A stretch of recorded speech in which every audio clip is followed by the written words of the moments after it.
Get outside. Get your hands dirty. Explore your world.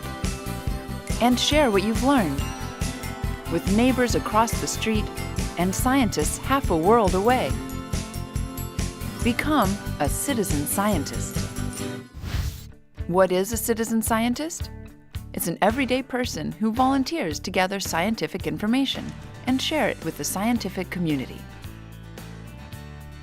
Becoming a citizen scientist is as easy as stepping outside. You could count birds for the Audubon Society, identify frog calls for Frogwatch USA, document air quality for the Appalachian Mountain Club, or scope out interstellar dust in NASA imagery. I think that people will find a lot of surprises in their own backyard. I get inspired everywhere I turn. Citizen science projects offer people a whole new way to experience the world. Citizen science has a great social component where people are getting along and working together and volunteering. But more than that, they're actually collecting data about their community that can help their community. So if they're gathering data about the birds in their neighborhood, they're learning more about what's going on in their neighborhood, but they're also contributing to what we know about birds. The National Geographic Society supports the work of citizen science through events such as BioBlitz and the Great Nature Project. These programs bring students, teachers, scientists, and explorers together to conduct organized studies on biodiversity.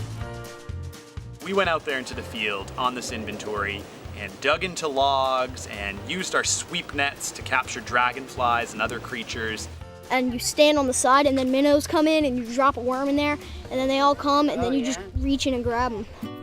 Citizen scientists can use open online databases developed by organizations around the world to share their findings.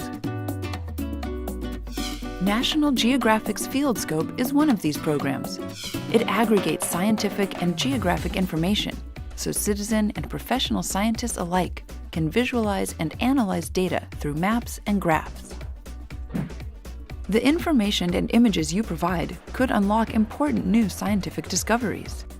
And it's a fun way to learn with your family and community.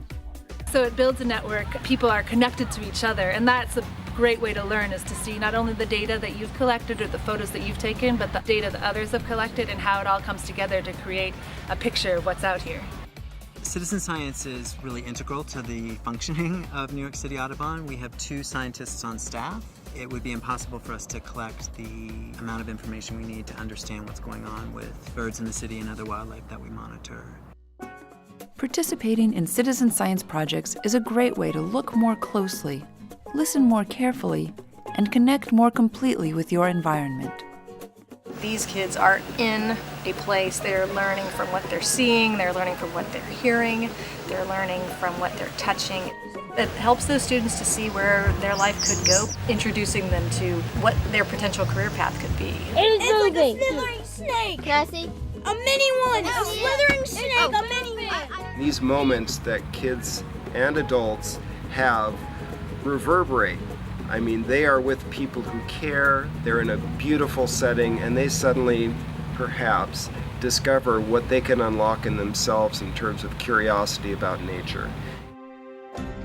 How can you get involved in a citizen science project? National Geographic's education website is a great place to start. There, you'll find lots of ideas for citizen science projects. So get outside, explore, and let the world become your science lab.